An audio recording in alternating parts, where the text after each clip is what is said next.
नमस्कार दोस्तों, मैं अंकुर उपाध्याय स्वागत करता हूं आप सभी का एक बार फिर से अपनी नई वीडियो में। दोस्तों, भारतीय बाजार में गिरावट बढ़ते हुए दिख रही है और मतलब पैनिक टाइप सिचुएशन क्रिएट हो रही है। मेरे को ऐसा लग रहा है बहुत ही अजीब सी सिचुएशन है ये। सेलिंग प्रेशर है, क्लियरली दिख रहा है और हैवी सेलिंग है। और सेलिंग से ज़्यादा मेरे को लगता है कि बाइंग मिसिंग है पूरी तरीके से, यानी कि कोई पैसा लगाने को तैयार नहीं है। थोड़ा बहुत कोई ना कोई सिर्फ बेच ही रहा है। अगर कोई पैसा लगा रहा है तो आई थिंक केवल और केवल DIIs हैं, बाकी पूरा बाजार गिर रहा है। मैं एक बार मार्केट ब्रेथ से शुरुआत करना चाहूंगा।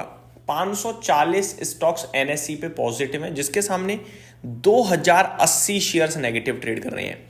एक बढ़ने वाले के सामने 5 गिरने वाले शेयर्स हैं NSE पे। BSE का आंकड़ा पता है कितना खराब है?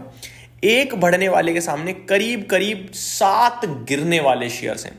तो नेक्स्ट लेवल की गिरावट है, बहुत ही बुरा हाल हुआ पड़ा है बाजार का।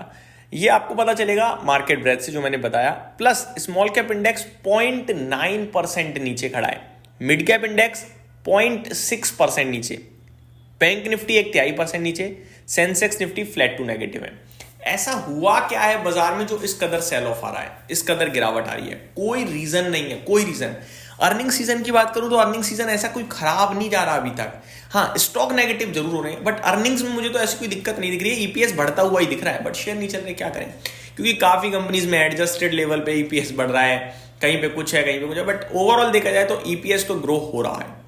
अब बाजार गिर रहा है क्योंकि सेलिंग है या फिर बाइंग नहीं है।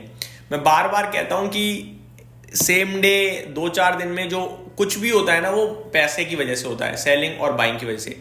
लेकिन एट द एंड कंपनी अपने फाइनेंशियल और अपने फंडामेंटल्स पे ही चलती है और वही आपको ध्यान में रखनी है। तो पहली बात, इन्वेस्टर्स के लिए ये जो फॉल है, ये जो डराया जा रहा है, धमकाया जा रहा है, प्लीज अपने आप को कैसे भी करके सहारा और हिम्मत दीजिएगा। मार्केट दर्द दे रहा है, आपको सहना है, ये आपको रिवॉर्ड भी देगा। मैं आपको क्लियरली बता रहा हूं, और अच्छा खासा रिवॉर्ड देगा। ट्रेडर्स की बात करें तो कल मैंने कहा था कि 25,600 के नीचे अगर बाजार निकलता है तो फिर प्रॉब्लम है और 200 पॉइंट तक की जगह खुलेगी। इवन मैंने अपने दूसरे चैनल पे जो वीडियो पोस्ट करी है 10:30, उस पर भी मैंने यही कहा है कि बाजार अभी 25,615 पे है, उस समय 615 था। अगर ये 600 के नीचे निकला, जिसकी पॉसिबिलिटीज दिख रही हैं, तो 200 पॉइंट नीचे तक की जगह खुलेगी।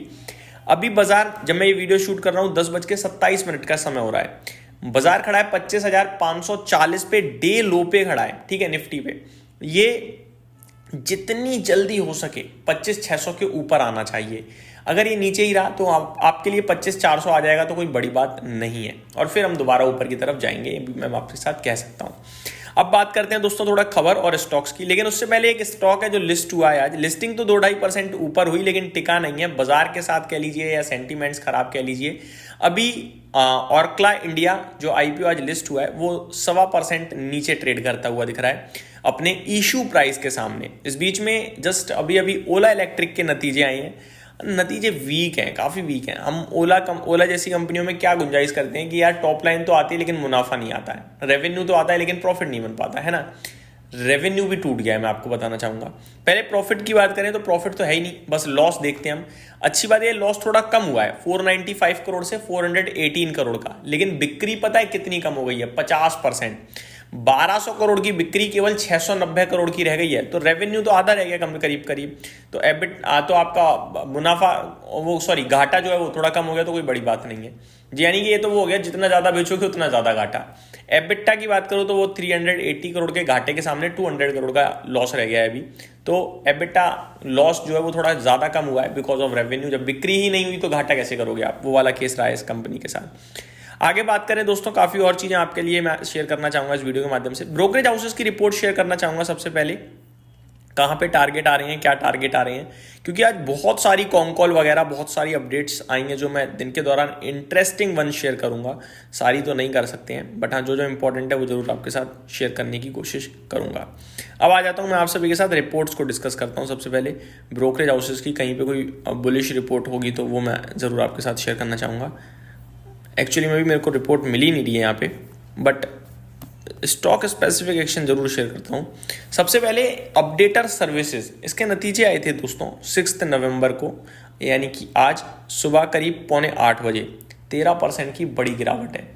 तो जहां अच्छे नंबर हैं वहां पे तेजी टिक नहीं रही है, और होगी नहीं होगी पता नहीं, लेकिन जहां खराब नंबर है वहां पिटाई बहुत हैवी पड़ रही है। अपडेटर सर्विसेज 13% नीचे है। सिंजन इंटरनेशनल थोड़े वीक नंबर थे, 4% तोड़ दिया, जिसमें स्टॉक ऑलरेडी काफी टूटा हुआ है। सनातन टेक्सटाइल 3% नीचे देखने को मिल रहा है हम सभी को। साइबर टेक सिस्टम 5% नीचे है। ब्रिटानिया वगैरह अच्छा कर रहे हैं, अच्छे नंबर्स भी थे। अब बात करते हैं दोस्तों निफ्टी की थोड़ी सी। पहले टॉप गेनर बताना चाहूंगा, सीसीएल प्रोडक्ट 13% ऊपर दिख रहा है, रेडिंगटन 12% ऊपर है। आईजीएल में, आईजीएल कह रहा हूँ, आईजीआईएल यानी इंटरनेशनल जेमोलॉजिकल की बात करी जाए तो ये भी 7% ऊपर है। एशियन पेंट और एस्ट्रल में बढ़िया एक्शन दिख रहा है। गिरावट हो रही है home first finance, Asahi India glass, delivery, Hindalco, Saregama, ये कुछ स्टॉक्स हैं जिनमें बड़ा फॉल देखने को मिल रहा है। आगे बात करूं तो निफ्टी में करीब 30 स्टॉक्स नेगेटिव हैं, हिंडाल्को और ग्रेजिम टॉप लूजर्स हैं, और जो बचे हुए 20 पॉजिटिव हैं उसमें एशियन पेंट आज कमाल कर रहा है। मेरे को लगता है ये fresh round of rally start हो रही है, और मैंने 2300 रुपये से अपने व्यूअर्स के साथ एशियन पेंट डिस्कस किया है। रिलायंस इंडिगो में भी बढ़िया एक्शन देखने को मिल रहा है। रिजल्ट्स की बात करूं तो LIC जैसी बड़ी कंपनियों के आज नतीजे आने जिन्हें हमें क्लोजली वॉच करना है। Mankind Pharma, ABB, Zydus Life Sciences, Bajaj housing, Cummins India, NHPC, Godrej properties, Abbott India, Linde India, MCX, UPL, PNG hygiene, Aster DM health care, Aegis Vopak, Amber enterprises, Ola electric के तो आ ही चुके हैं, दिव्यानी इंटरनेशनल, JSW होल्डिंग्स, ये कुछ stocks इनके नतीजों का wait रहेगा हमें आज के सेशन में। इस वीडियो में सिर्फ इतना ही, उम्मीद करता हूँ डिटेल्स पसंद आई होंगी। Thank you so much for watching this video, have a great day guys.